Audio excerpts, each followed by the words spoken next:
Sounds good.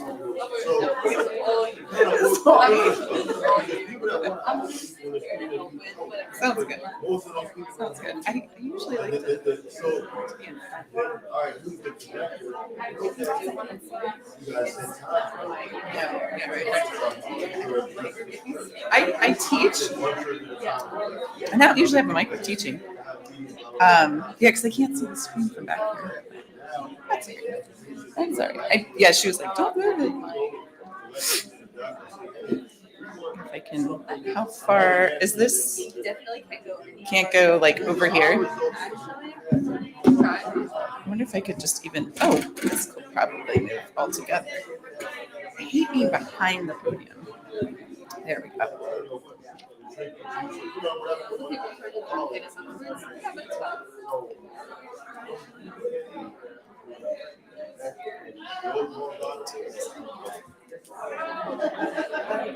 Because we have until when? When should this end? Kobe said he sent. Do we go until 4:15? Do you know?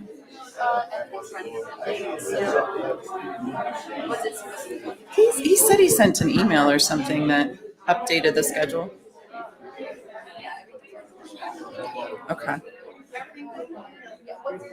What time?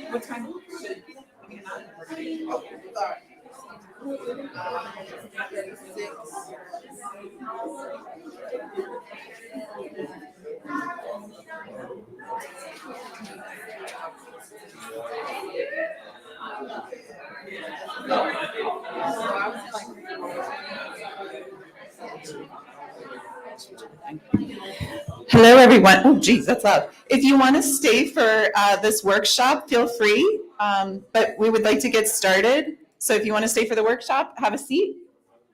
It's going to be really exciting. We're going to talk about infrastructure funding.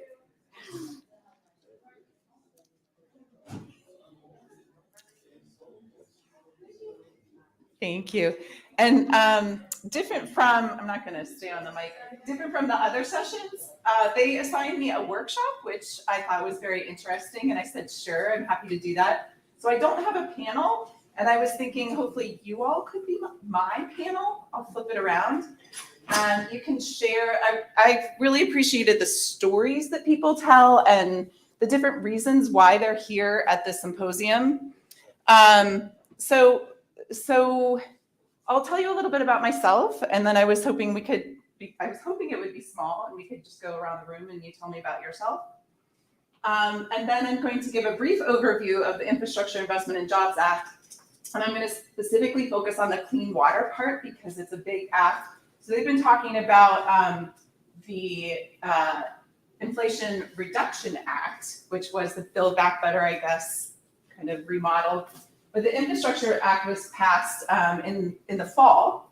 So I'll give a brief overview with that. We'll focus on the water part. And I wanted to drill down into, like, if you were in the last session, who was in the last session with Dr. Wilson? And a couple of you were. Yeah, so I was like, that's perfect. I wish I could move that whole group over here because I'm with the Environmental Finance Center. And he was like, we're partnering with the Environmental Finance Center because EFCs don't typically do EJ, and that's true. But we have worked in the environmental, if you read the blurb in the handout, it gives you a little bit more about EFCs. But there's 10 of us, we're EPA region based, and we typically have just helped communities with funding and financing environmental regulation. So here at the University of Maryland, our center at College Park, we serve EPA Region 3, and we've done a lot of work with stormwater, or a lot of our work is with the Chesapeake Bay, as you can imagine, and then the other EFCs and the different EPA regions work with different environmental problems. But like Dr. Wilson said, we haven't typically gotten into EJ. So we're partnering with him, and I'll talk a little bit about that grant as well. And then, so I'm hoping to focus kind of on these definitions of disparities and how that may hit the ground with how this IIJA money is going to come into the States. So it's a workshop. I want interaction. Outcomes, I tried it, like with a workshop, you should have some kind of active participation, of course, and then, what are we working towards with this workshop? What are we working on? But I wanted to, not knowing who was going to be in the audience, but we're going to find that out in a minute. Just sharing stories about water, because when I think about like how I got where I am right now at the Environmental Finance Center, I started out, I was born in Colorado, moved to Delaware when I was 12. And so I grew up fishing around streams and water in the mountains, and then we came to the beach. So very different experience with water there. My undergraduate and graduate was in geology, and I love rocks still. I say I love rocks. And with geology, I went into superficial geology, which was rivers and streams and wetlands. And I spent a lot of time in rivers and wetlands delineating them for federal and state regulation to say where builders could and couldn't build. Like, here's a wetland, here's the wetland. There's no wetland over here, which that's not really how wetlands work. But you hang flags and surveyors come, put it on a map, and then the builder knows, oh, I can build my bridge here, I can build my building here.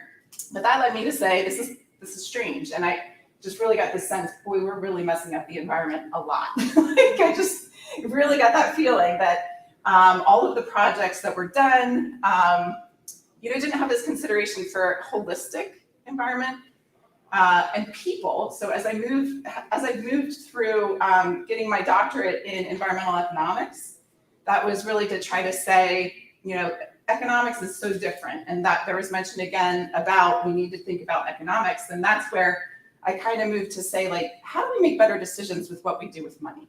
And that is why I'm very happy to be at EFC now, because, and just like this whole entire, when we're talking about all this funding coming in, how do we make better decisions, not only for the environment, but for humans?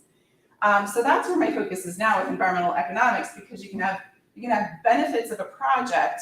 And what I like about environmental economics, it's not just about the projects. It's not maybe just about clean water, but what are the other things? It's about the clean water. The benefit is to the humans, that chain of benefits to really follow and understand, and also bring into that monetary side, that how do we think about projects holistically from that standpoint? So that's a little bit about me, and that's a little bit about how I'm in water. I've been in water resources for the majority of my career. But, and I want to stay with time too. So if we can just go around starting, just introduce yourself. My name is Seja. I'm kind of working via Pfas, but do you want to share a story about water? Sure. One thing that really genuinely got me thinking about water and like all of that was, so when I was home before I came to college, I never really thought about it. I was from like a better off area, like a privileged area. Then I came to College Park and I noticed like a difference. I couldn't drink tap water without feeling sick. I couldn't like wash my hands or like shower without feeling icky or gross. And so that's when I really noticed like, the big difference in like water quality when it comes to different communities. Very, very important. So where you came from, where? And so I originally come from like Annapolis, Maryland. So Annapolis. Like, yeah. So like better water than. Better water than Interesting. College Park. I agree. Yeah. I agree. Thank you. I'm Radhika. I'm a student, so I'm a junior. I go to University of Maryland, Baltimore County. I'm a public health major. Thing about water that got me interested. So I live at home with my parents, and I'm from Howard County, and we recently put in like a water filtration system. It just got me thinking that even like with tap water, I feel like, I was used to drinking tap water, but then up until we put in the filter system, it got me thinking like maybe the water quality is not as good. Yeah, I completely understand that. Yes. Thank you. I'm Bruno Mazziola. I'm the coastal planner for the city of Baltimore, sustainability office, and I deal with floodplains and how development impacts water quality and water quantity in the flood. Absolutely. Yes. Hi, good afternoon, everyone. Egan Richardson, Sustainability Director for Baltimore City. I'm also with Florida. The story with water starts growing up here in Prince George's County, and oftentimes we would have, growing up in an apartment complex, have like groundwater coming out of our faucet, and I never liked the smell of the water here in Prince George's County, and so growing up, we really only drank bottled water. now living in Baltimore City and having an appreciation for all the investment and funds that go into urban water sanitation and realizing that, you know, we pay our tax dollars to sanitize and clean our water, and it really is okay to drink tap water, but I always stress with my husband, like, you have to filter it though, you need a carbon filter, so just really come to like transform that relationship with particularly water provided by the county, that water sanitation entity, and water is life, definitely, but I'm always, just appreciative to have water that does come out of the tap and that is accessible, and also to just have like that knowledge of the importance of being able to access water from the tap versus drinking bottled water and unpacking some of those things. Absolutely. Thank you. Hi, my name is Karen Campbell. I'm a community development planner, but I also do some advocacy work as the environmental and climate justice chair for the Virginia State Representative ACP. So like, Okay. personally, I don't think I've ever really can remember a time where I'm just not either drinking bottled water or filtered. It's just like you move into a new place and it's like, I gotta get a filter on this, and you make sure your filter's on your refrigerator. So I've never been comfortable ever drinking tap just because you just know what you're gonna get. So, but going to my family in Winnipeg, I mean, everything's tap water there. It's completely different in terms of water quality. But, my interest in water quality is more on the development side in terms of how does transportation and the pollution from transportation, whether it's from the oil leaks or whatever, or from gas emissions into the air or in the water, how does that impact the water quality? Okay. Yeah. Good question. Well, I'm here. Here. Hi, I'm Shannon Baker-Branstetter. I'm with the Center for American Progress. I actually don't work on water in my current job, although I do a lot of IIJA implementation and Justice 40 work on the climate and energy side. But I studied water law when I was in law school, and I worked on a project with the irrigation district in California, and just the water shortage, water quality, water equity issues around that, Colorado River water, and poor farmers in the Imperial Irrigation District. Were just really impactful, and I really love water issues. I'm good if I don't work on them right now, but yeah, I was mainly drawn to the IIJA. Yes, okay, right, yeah. It applies to a lot of. It does. different Thank you. Hi, my name is Mercy Shindi. I'm an assistant professor at Open State University, Department of Urban Studies. So for me, water is very important because I've lived in about 8 to 9 American cities, and each of those cities, their water tasted differently. Yeah, so I researched, I discovered that was because of various environmental factors. So for me, coming to this workshop is going to enlighten me on on research, because like what I want to do actually is to do some kind of research in Baltimore to see how brownfields affect their water quality. Yeah, brownfields are environmental, they are places where they have worked like industries before, but they packed up, and those places they have like toxic materials, and that affects the water. So I want to see how the water affects the population that drinks it, because in every city I've lived, their water tastes differently. So I'm quite curious to know how the brownfields in Baltimore affects the water of the lives of people. With a perception, because the research is done too. It might be a safe municipal source that's coming from, but the perception of having contamination around them, you do not trust. And they'll drink bottled water, even though their water should be safe, right? Yeah. So good. Thank you. Okay, behind. Hi, I'm Elizabeth Spike. I'm a high school science teacher in Fairfax County Public Schools, Northern Virginia. I also volunteer for Breathe DC. Breathe DC is a community-based health organization focusing primarily on lung health. So smoking cessation programs, personal habits, that sort of thing, but also ambient air quality. So I'm here hoping to transfer ideas from water to air quality and see where that can go. That's a good one. Usually, because with different water things, it's like we look to air. What are they doing in air? Thank you. Oh, hi. Hi everyone, my name is Ufoma. I'm a PhD student at MIT, and I do work on stellar remote sensing applied to the environment.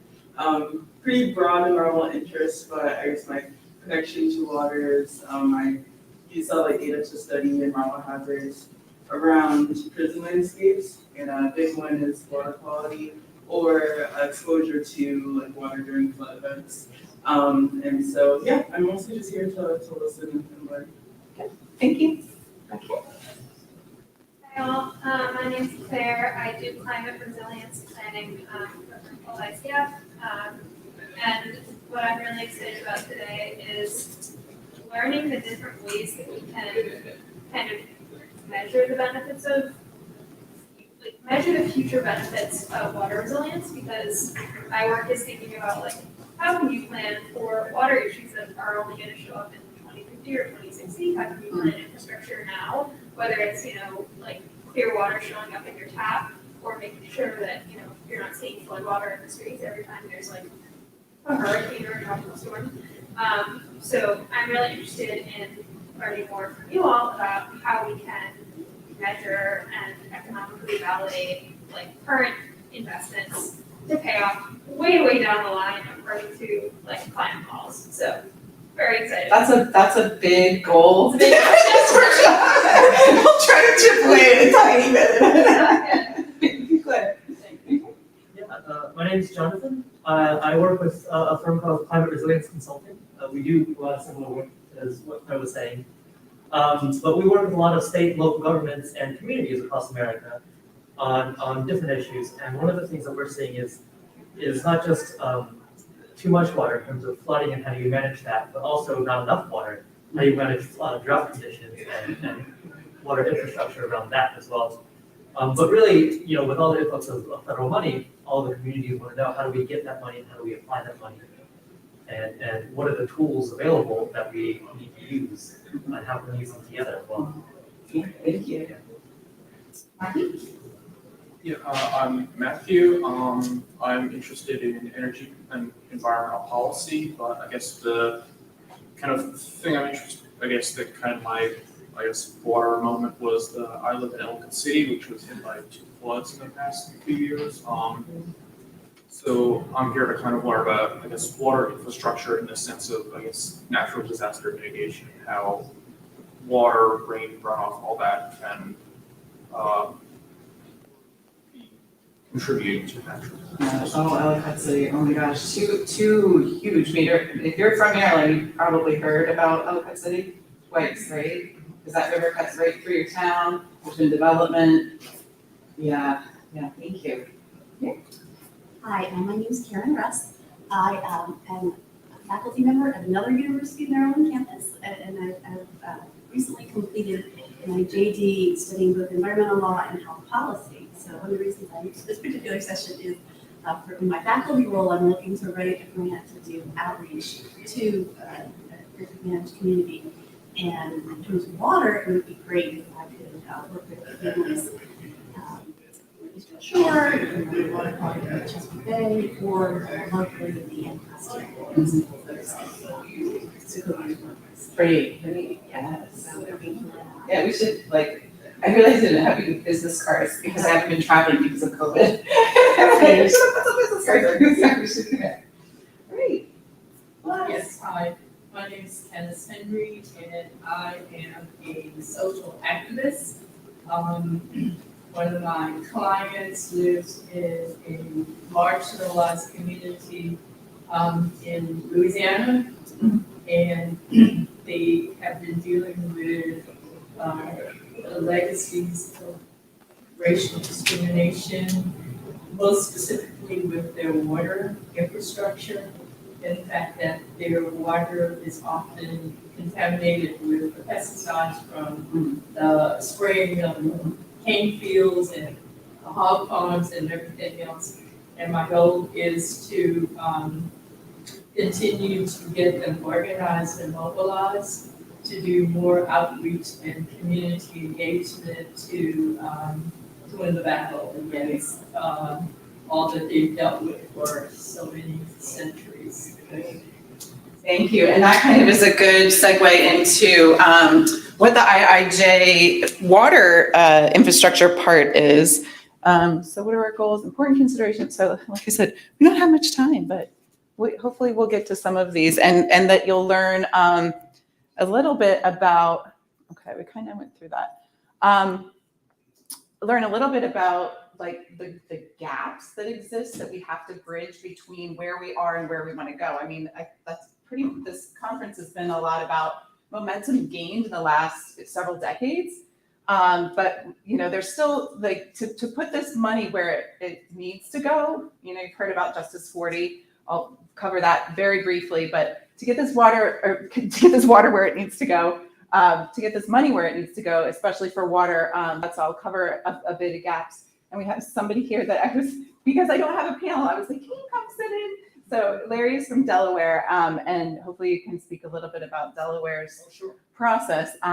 But basically, so the IIJA or the BIL, Bipartisan Infrastructure Law, so this is the one that was signed in the fall, and huge amount of funding for infrastructure, right? And infrastructure covers all of these different categories, and you can see water. So this is nationwide. Water is $55 billion. Transportation is the largest amount, and then you have broadband and all these other pieces that we need to invest in that we haven't invested in years. Like they said, since 1970, this funding is for the environment and for different infrastructure. We just haven't seen this type of funding come in decades.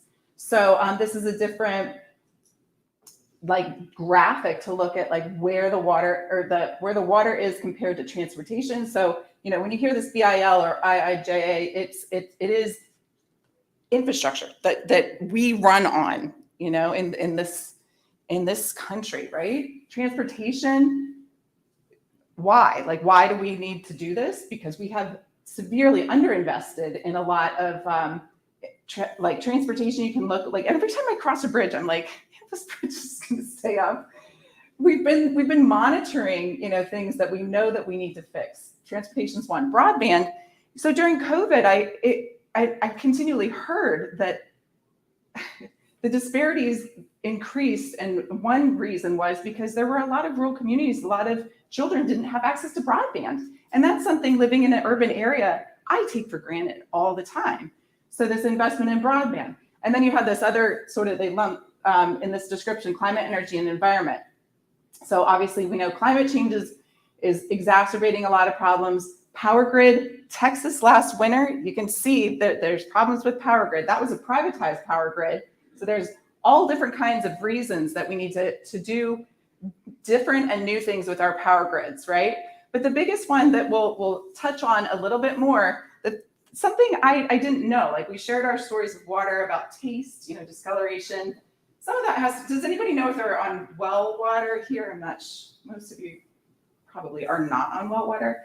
But well water, when my parents they live in Sussex County, Delaware, and that's well water. And you can drink that. That doesn't it tastes great still. Hopefully for a while, right? Until, it doesn't taste great. But so municipal water, you have the disinfection byproducts that you might be tasting. You might be tasting different things that come from the surface water, it's coming from a creek typically, right? Or a reservoir. You have minerals, you have different things that are in there that'll make it taste different. Doesn't mean it's municipal water is generally very safe, but it tastes weird, right? And it has different types of minerals that might make your hair funny or something like that. And the biggest one is 2 million people. So we have 330 million people in the US, right? 2 million lack indoor running water. So there was appreciation for it coming out of our tap. And then in Philly, I know sometimes it doesn't come out of their tap because, again, of the infrastructure that they need to invest in. They have burst water lines all the time. But this is rural communities. A lot of indigenous people lack indoor running water. So that was something, a statistic that I was unaware of until I started really digging into what this, the importance of this act and getting it to the right communities, right? What does that even mean? Once in a generation investment. So this is just a brief overview of how federal funding comes in to states. Formula grants are more that's why census counts matter. It kind of allocates the money to states according to a formula, basically. Competitive grants. So you're probably very familiar with you compete for federal money, right?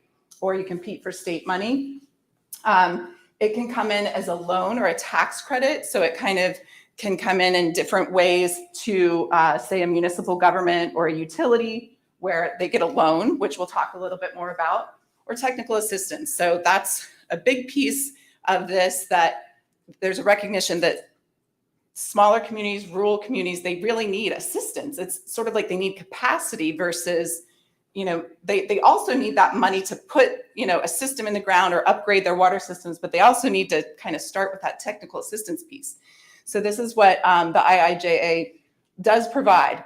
I like this rebuild with purpose in Brookings report because it kind of comes down to the fact that they really say, you can't just have the projects are about people, right? And priorities for long-term infrastructure. So did anybody work with the ARRA, the American Recovery and Reinvestment Act? Because I was in engineering consulting when that came in. Anybody familiar with that one? That one was, about a decade ago. And I was in engineering consulting working in water resources, and the engineers just sort of said, where are all of our shovel-ready projects? Like, where are the projects that are ready to go? Well, you can imagine, like, if you're just looking for shovel-ready projects, you might leave some really good projects on the table that need funding. And I think where this IIJA is trying to cover the fact with the Justice 40. So Justice 40, I think by now, everybody, do I need to cover like what Justice 40 is? I think everybody, right? It's kind of, it's trying to say, like, where are shovel-worthy projects and shovel-ready, right? But shovel-worthy means, like, we have underinvested in communities. Some of those communities have no capacity to even figure out where their problems are, much less apply for that funding. So that's one piece of it, where the ARRA, that funding before was for infrastructure. But I felt like working in the engineering, I started hearing the engineers say, and the people that, this money is just going to crap projects. It's just not projects that it's just because they're ready. It's because they already have their plan and they're ready to build. So how do I just thought, boy, I hope this goes a little bit differently. And with the Justice 40, I really hope that, that is the case. So again, the 40 is 40% of all benefits to disadvantaged communities. Now I put disadvantaged communities in quote, and then we've talked a little bit, like I said in that last session, track benefits to disadvantaged communities. What does that mean, right? And how are they going to do that? So water infrastructure. So this is that $55 billion to all the states, and it'll be allocated to the different states. The way that it comes into the states is in this, and this is beneficial where it's not being given to the states. It's being put into an existing structure, which is called the state revolving loans. So that's it's established in every single state for the drinking water and clean water acts, like the different things that the states need to do. Currently has this thing called a state revolving fund that funds wastewater and drinking water. So it's coming into that established. So if you can imagine, it's an established thing. It's been working for decades, providing this water infrastructure funding. So keep that in the back of your mind with the idea that it's already existing. And do people like change? Do people like to change the way things are going? So keep that in the back of your mind. There's a heavy focus on lead service lines. Are you guys, again, I'm familiarizing myself with the extent of lead that is still in our systems. And everybody knows what lead does to children and learning over time. So we still, 400,000 schools, they think, still have lead in their service lines. Now, it doesn't mean that the students are going up and filling their water containers at that lead, the sink. Maybe they have the filtration systems, but that's kind of one thing that comes close to my heart, because I'm like, that shouldn't be. You shouldn't have lead in schools. And then Pfas. Does anybody want to explain what Pfas are briefly?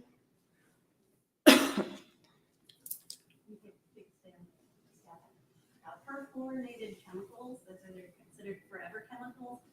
They are found in plastics, but they have a wide range of health, effects, cancer, or reproductive health problems. But you know, they're currently kind of found everywhere. They're ubiquitous in the environment and they don't break down. They're forever chemicals. Persistent and bioaccumulative. Persistent and bioaccumulative. And we don't even have a handle on this. So lead service lines, Brookings has done a great report, a very recent report in May, to talk about like what would it take?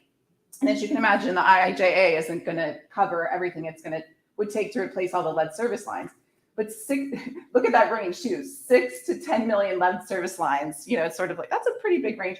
But we kind of know, and part of the problem is that utilities haven't had to track where these lines are. Nobody was really paying attention to where these lead service lines are. There's been several legislative acts that have, you know, really hit on lead. You know, our gasoline used to have lead in it. There were different exposures for lead, but then here with the water, it's sort of, we have a general sense of where the lead is. With PFAS, it's in everything. It is everywhere. And as far as I know, they don't test. There's over 4,000 constituents to the PFAS, and we don't currently even really track it or test it. Currently, Delaware and other states are starting to put in they're called MCLs, the contaminant levels. So again, just trying to fix the problem before we even know where it is or how widespread it is. One of the things that I ran into when, again, working in water was the idea that you can spread it. It's called Class A biosolids on farm fields. Yeah. Do you want to talk about Class A biosolids, or because I'm like, I don't know enough about it, but it's bad. Yeah. Okay, because this is, I was gonna say, I don't think we even know how bad it is. So I learned about this as I was working again in engineering consulting and finding out that, oh no, it's fine. It's just biosolids that they're spreading on the farm fields. And I was like, well, what are biosolids? Oh, Class A means that they've been treated. They come from a wastewater treatment plant. It's all the sludge that's left behind in a wastewater treatment plant. And they treat it. Usually they're trying to get rid of mostly like biological contaminants or something like that. And then farmers are allowed to spread it because it is, it's waste, human waste. And it has nutrients in it, but it's been treated if it's called Class A. This is something they did not treat or take care of. So when I think about Delaware, and how did we track like where the Class A biosolids went? Do we know how it's impacting water right now? These are all questions again. So think about this IIJA money coming in. It's like, it's going to hopefully fix a lot of the connection problems, but the amount of funding to figure out what the emerging problems are, like PFAS, is just going to be the tip of the iceberg. Okay, so back to the actual funding and financing part. Revolving funds. So most of you probably know what loans are. You get a loan and you pay it back, right? You usually have a percent, that you pay back. And with the revolving funds, it's like you're paying back the fund, so more funds can go out to other projects. So that's a very basic way to think about it. So as water systems repay their loans, their payments and interest flow back to that fund. So it revolves. It's in a state and it keeps going out to other projects, right? So a portion of that, so this typically comes from EPA, comes from the federal government, the revolving funds do. Additional loans and grants. So you can imagine like some very, very small municipalities don't have a lot of revenue. They don't have a lot of money that's coming back in to repay that loan.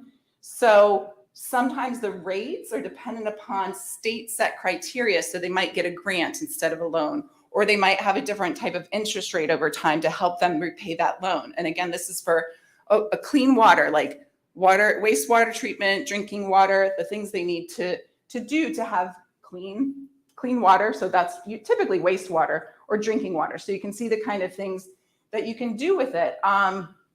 And so let's see, just to pick out, like with the drinking water, source water protection and green infrastructure. So they can actually do less gray infrastructure funding. But typically it does go to those like pumps and treatment plants and like the things that actually treat the water, right?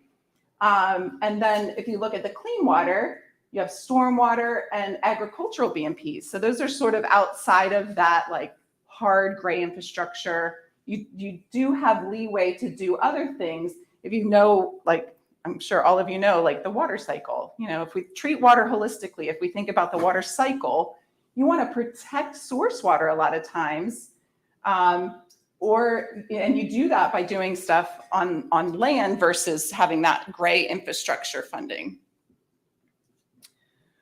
So again, 55 billion to these funds, right? So this is, you have the Justice 40 initiative that says 40% of these benefits need to be into underserved communities. Part of this 55 billion, so almost 50% of this clean water funding can be in grants and forgivable loans. So think about that idea that I just said.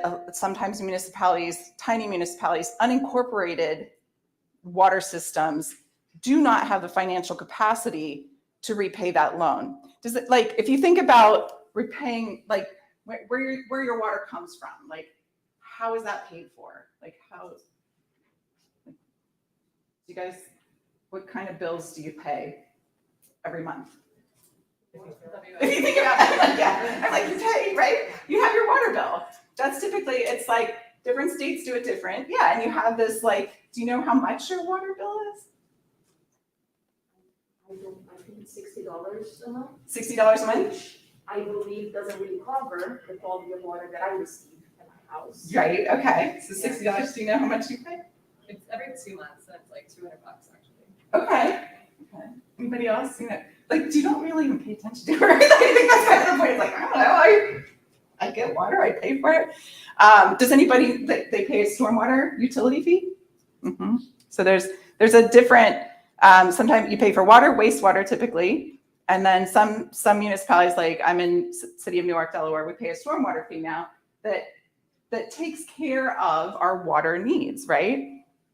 But if you're an unincorporated municipality, or if you like, or say a lot of people are on well water, you're not necessarily paying anything that could pay back a loan. So the point of this is, you know, the grants and forgivable loans, that is, the IIJA significantly expands that ability to have the disadvantaged communities receive money they need to do what they need to do, but it's not a loan. You know, it's just a grant. They can put it in, which is important. So think about all the diverse states we have, and there's been discussion about you know, the different issues that the different states have, and states have their authority to set what disadvantaged criteria is. So I'm talking currently with the state revolving funds. States typically have this criteria, how they decide where these rates are set or who gets a grant versus a loan, right?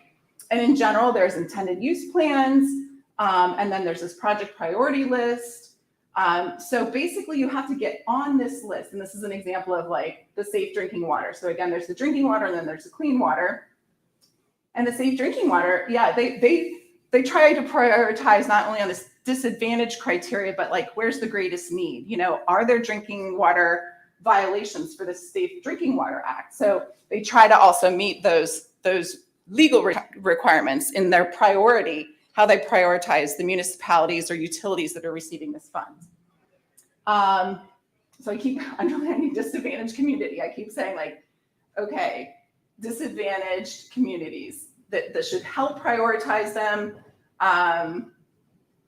Passing of the BIL or the IIJA, providing funding to these communities have prompted, not required, prompted states to evaluate and redefine what constitutes a disadvantaged community.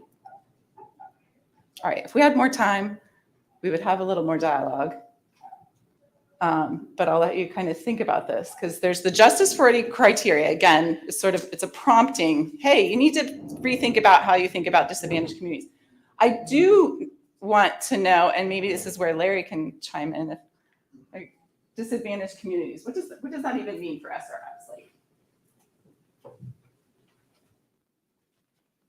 Thank you for having me, Jennifer, and thank you for the presentation. Mhm. And I'll be brief. Some of Jennifer's framing around the idea of, quote, disadvantaged communities is actually very important. Delaware was the first state to pass legislation around a Justice 40 oversight committee. So our committee, we don't distribute the funds. However, we have oversight in regards to the funds coming in, not only in regards to mapping the implementation of the funds, but also looking into questions such as how do we define a disadvantaged community? And we also look at the fact that when you get into the fine print of the Justice 40 initiative, it doesn't say that 40% of investments go to overburdened communities, disadvantaged communities. It says that 40% of investment benefits. So then we get into the question of how do we define benefits? What are benefits? And one of the things that I took the liberty of doing is we created what we called a community listening tracker. So when we did, we toured all 3 counties in Delaware. Delaware's so small, we only have 3 counties. And what we did was we mapped out the problems that our disadvantaged communities said that they had. And we defined disadvantaged communities. We let the community say, we defined it as communities that have been disproportionately impacted by the impacts of poverty, pollution, mass incarceration, lack of access to quality housing, jobs, quality healthcare. So in that regard, that's how we defined it. Also, the White House put out a Justice 40 interim implementation guidance package. And in there is how we got the stipulations around, oh, wow. Yeah, the stipulations of how they define the disadvantaged community, yes. Yeah, they do. But, and thank you, and I might call on you to, because Delaware, so as we're getting into this, so just to go back really quick, and I want to stay aware of time too. So, right, so there's criteria in Justice 40, and then the SRFs have, I'll say loosely defined disadvantaged communities, very high level definition. And I'll just jump to we did a webinar on green asset management planning and asset management planning for utilities, for water utilities specifically.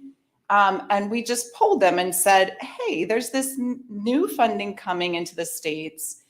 However, we're just curious, out of these 100 participants, which it was municipalities, utilities, but a lot of consulting engineering firms, because a lot of times smaller communities don't have the money to hire their own engineer that does their water and wastewater. They contract it out to an engineering firm. So you had a lot of engineers, but we just said, do you know like the criteria for disadvantaged communities? Do you know the SRF process that, just kind of generally, do you know the SRF process? Only a handful of them said that they were aware that there was this criteria that links this ability to help communities to access these funds. That is, there's multiple things, multiple gaps, but that's one of them. There's just this lack of knowledge and lack of capacity that communities have a lot of times. Only a handful. And then, so there's a good website too, where our sister site, so University of North Carolina EFC, they dug deeper, I think, right, in the fall and winter to see how they have a listing of all the different states and how they define disadvantaged communities. And as you can imagine, it's all over the board. And it should be communities, it should be states. The state should, like Larry just said, the state should start to really think about what this means. And then, of course, this was discussed a little bit in the last panel too with Dr. Wilson. There's this concern that if states have authority to do what they want, that they won't actually try to define these communities and reach out to the communities and really try to figure out where this money should actually be. So with the current definitions, a lot seem to follow affordability. Like, what even does affordability mean for different households? EPA tried to set some criteria, which is out of date, and they're trying to revise that. The EFCs have been trying to help them. Again, this is sort of how, if a municipality wants to, or sometimes the EPA makes them justify that they can put in a new project, a new treatment plant, or, spend money with the state revolving fund, that it won't impact the community. It'll still be affordable for the community, because a lot of times they have to raise rates to repay that loan. So they sometimes are required to do this affordability, which is very, like I said, very simple. It typically deals with median household income. If you can imagine that, if you're in a large municipality or a large urban area that does not capture the spectrum of income, a median is just, like the middle, right? And if you have the mean, if the mean is higher than the median, then it might mean that you have a lot of high income households. If the median is above the mean, you might have a lot of low income households. So it just doesn't even begin to capture like what types of household income and then other expenditures that these households might have. So like Larry mentioned, there's a lot of other considerations, especially when you ask the communities. But the community survey, American Community Survey data, sometimes it's unemployment, sometimes it's basically 3 criteria. Yeah, I just wanted to comment a little bit on the Justice 40 definitions, because so certainly there's the EJ screen, there's the state definition. But yeah, if you go back to that. So so the official White House tool, the Climate and Economic Justice Screening tool that is out for comments still.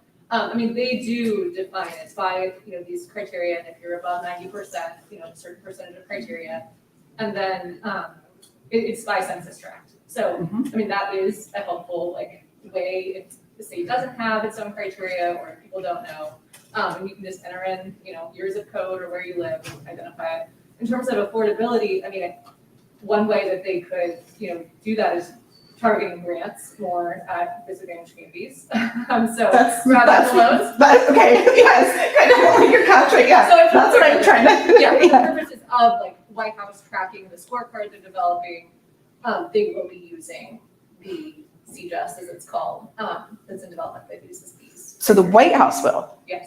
You said what did you say they're gonna use? What time? The climate and economic justice screening tool. No, you said the White House will be using something? Yes, we'll be using that screening tool as the definition of disadvantaged community for the purpose of tracking for the scorecard. So we're developing the scorecard right now of how Justice 40 is being, we need accountability, which we talked about. And so, are we meeting 40% of the climate and energy investments or not? Again, we wish they were a little farther along on the scorecard itself, but so since the Justice 40 executive order, is from the White House, that's that they'll use their screening tool, and that's how they'll hold agencies accountable, federal agencies accountable. Thank you. Yeah. Okay, I just, well, because I'm No, I have a follow-up question, comment about that, because that's something I've been confused about, because the CEJST does not include race in its definition of disadvantaged community.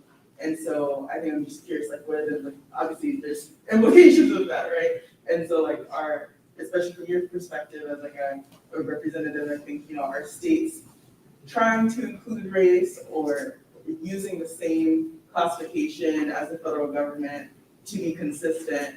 I just feel like there's a big disconnect there. And we're saying, we want to make sure it goes to the right communities, and that they're trying to allocate this money to communities of color, but color isn't even a factor in their definition of disadvantaged communities. So that seems just like a huge disconnect for me. Did you want to take it, or you want me to? You want to start and I'll add? First of all, we really appreciate you mentioning that, because that was a bit of a point of confusion at first, because we were under the impression that, race would be involved. When we look at disadvantaged communities, usually it's communities of color that are disproportionately impacted. Now, when it wasn't a part of the final screening tool, we do know that all of this is a work in progress, so we're open to seeing where it goes, seeing what the next phases are. As you know, it's still a beta, it's still the beta version, they're still working on the kinks out and everything. But on that topic did come up in our communities. Thank you. And, well, I just want to say too, like, think about like the loan repayment and disadvantaged communities, it's been focused on income, not to say that like race shouldn't be in there somewhere, but it's like income, like what are these people financial capacity to repay a loan with taxes? Yeah, I think the only thing I would add on, using race as a category, I mean, yes, lots of groups have asked the Council on Environmental Equality to do that. I think it's just very unlikely to happen, given that they will be instantly sued for that. And so like the irony of the use of the Civil Rights Act being turned, So against what if they people. get sued because they're not using it? I mean, people always come up, well, we can't put it in there because we'll get sued. Well, what? I mean, to me, it's like, I'm ready to sue because you're not.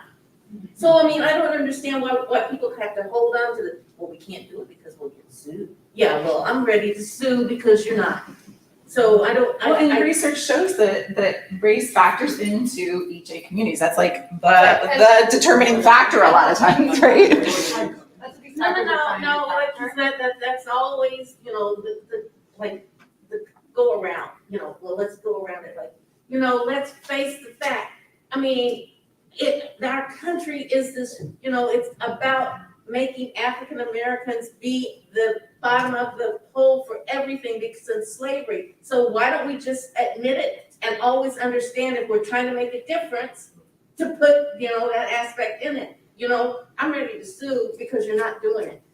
Yeah. I mean, I'm not I hear you. Yeah, no, and I agree. And this is sort of like this is why I come back to like science and economics. And it's really interesting with this, I've been very inspired by this whole entire experience with the symposium because I realize I shy away from and I get nervous and afraid. Like that was something like and especially when I was listening to the keynotes and everything like that, I was like, I'm afraid to step into this realm and understand like the magnitude of what needs to be done and how incrementally things happen at the legislative level, and then you get a new, office and it goes back a couple steps. But I'll come back to the economics because that's where I'll say I've hidden in science and economics because I feel like when you hit at the economic level, it's sort of like if we don't close these gaps, the amount of health, if we start to, so going back to like the benefits, the health benefits, if we don't do this and we start to really look at the impacts on society, going back to the lead, the impacts on society, if we start to track that and the loss to society with health problems that poor water and water infrastructure might cause.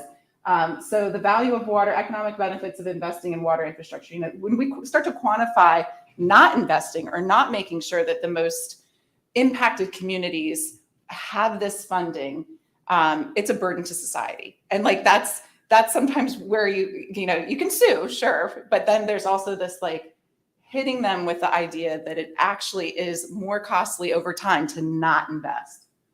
I just wanted to point out that the EPA also has a screening tool, an EJ screening tool that does take into account race. So perhaps instead of just using the CGS, which is the White House screening tool, he's using more than one in combination because it does take into account race factors. And so EJ screen is what Dr. Wilson has been involved with, because that's So the that's Maryland. then there's Maryland. Yeah. Oh, right, because that's Maryland specific, right, right, Dr. Wilson does the Maryland. right. Yeah. Which is more specific to Maryland, right? Yeah, so you have EJ screen that's national, Maryland, and so coming back to the grant that I'm talking about, this gap, realizing that the bipartisan infrastructure law is a big influx of money, and that there's not only a lack of capacity at these small municipalities, but just kind of across the board in the states, it's sort of like, all right, we have this money, but you need bodies and people and knowledge to be able to get it in the ground.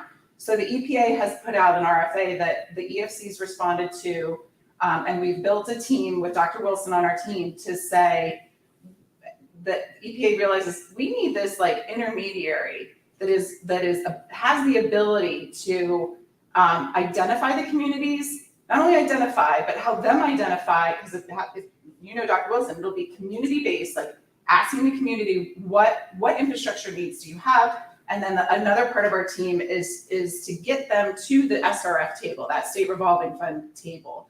Because a lot of times, like I said, it's just that capacity and technical assistance problem. So right now, hopefully with EJ, or the Justice 40 and EPA funding, they're funding the centers, hopefully, I say keep your fingers crossed, the EPA, the ESC centers to be the body that has built teams that will help with that water component. It's mostly the water piece. So we hopefully will be assisting communities in EPA Region 3 with Dr. Wilson and then there's other team members that are just know the SRF process. Because I've never applied for loans and grants, but another part of our team is. So that's something that we should probably keep in touch with as well. So yeah, just thinking down the line, like so many, okay, opportunity. This is probably one of my last slides too. Like, so opportunities to track, there's a mention, that tracking piece. So coming back to like, it's not just following the money. Like Dr. Wilson was mentioning that there is the ability to track where the funds go, but that's not, what are the benefits? Like, what do we track for benefits? Like, has your group started to think about what are we going to look for? So what we did when we had our Justice 40 meetings we were not only breaking down how you define these different terms, but we actually started so early that the screening tool wasn't done yet.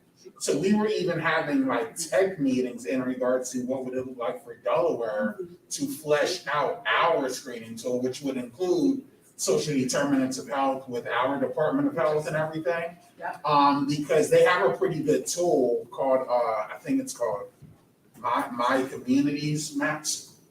Okay. The DHSS tool? Yeah, well, Yeah. and I just wanted to comment too, I haven't seen other revolving fund, our clean water, Trust fund? it really is tied with our health, Department of Health. Department of Health. But I haven't really seen that in other states. I don't know if you've looked, like, because again, we try to compare what's going on in the region. Like the Department of Health is to uphold the drinking water standards, but it seems like Delaware works really closely with the Department of Health. Like, again. Yeah, because the Department of Health is under the Department of Health and Social Services. Yeah. And they do work pretty good. But in other states, I don't really find the Department of Health so front and center as it is in Delaware. I just wanted to point that out. Like, Yeah, they're specifically in charge of water. Yeah. Yeah, they do pretty good with it. Yeah, the drinking water. But the legacy issues that we have in southern Delaware is more rural, and that's where they have a significant amount of issues in regards to livestock waste contamination in the waters, impacting not only drinking water but also impacting swimming, cleaning your clothes, a whole bunch of ancillary issues. Mm-hmm. Yeah. So you had looked at tracking, so the social determinants of health, SDOH. Mm-hmm. To answer your question in regards to benefits, Mm-hmm. some of the benefits that our communities were really looking at are economic benefits in regards to people of color-owned businesses, securing state contracts, procurement. They looked at the Department of Labor in regards to jobs, workforce development for justice-involved individuals, second chance individuals. All of those are some of the things included in the benefits that they expect. Perfect. That's what I was going to ask. I'm like, how? So yeah, when you think about, we've been talking about water.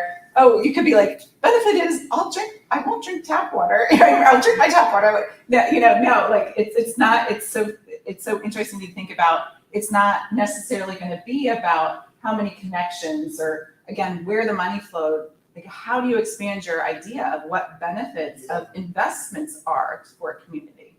So I love that. And I think, we don't know, we're defining it. And then what's interesting, so every state's going to define it differently. And then, so can you talk a little bit more about like how they're going to track achievements? Yeah, I mean, that's more the scorecards and the Yeah. tool, and there's a request for information out right now, and so people have ideas. I'm sure a lot of people at this conference will be providing input into that. But yeah, that will be the tracking. What are the benefits? Like, what's the denominator of these funds, first of all, right? Like, if it's 40%, like 40% of what? And so some federal agencies have listed the programs, like Department of Energy, EPA.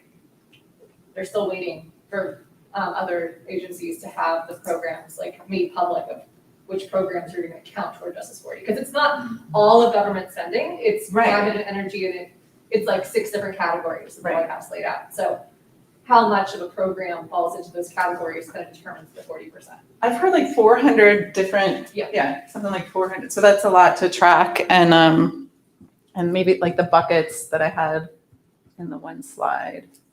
Is agriculture gonna be included? Yes. I thought so, Yes. yeah. So agriculture is, they're working. Well, that's only 5, I guess. Yeah. Thank you.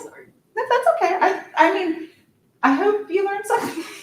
That was kind of the intent. I wanted dialogue. I wanted to just kind of lay out. I mean, it's kind of hard to, not hard, but it's, this is in development. Like I said, we're flying the plane while we're building it. I mean, I don't like that term, but it's kind of what's happening. So, but yeah, we're if you want to stay and keep talking, but I'm happy to still stay.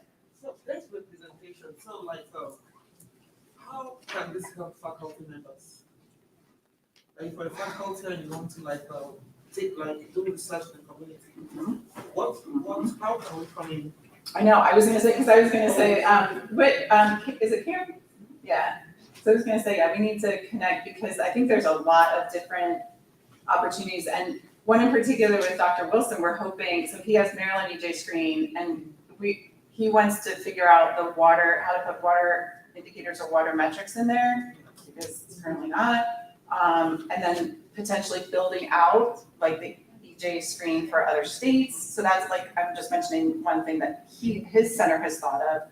But really like community engagement or different pieces, there's so much not known. One of the big parts too is, so you fund a capital improvement for a small municipality. It's already been said, if they don't have the financial capacity to maintain and operate that system over time, like if that cost also increases, we're not quite sure how that will factor into them being able to, fund something that gets the money to put it in the ground, but not long term. But yeah, I think we can, like I said, I don't have my card, but we can exchange and keep talking because I think, this is 5 years of funding. And part of our concern too is it's not like 5 years and then you pull up stakes and take your tent and they're like, we're done. No, how do we lay a foundation for communities to continue to access the funds? Yeah. And because Delaware already has a list of communities, which again, I haven't seen that with any other state. And if you look at our UNC sister site, you can start to look at how all the states are so different right now and how they're, but yeah, after 5 years, there's still going to be a list. Maybe not in Delaware because we're so small, but. Okay, yeah.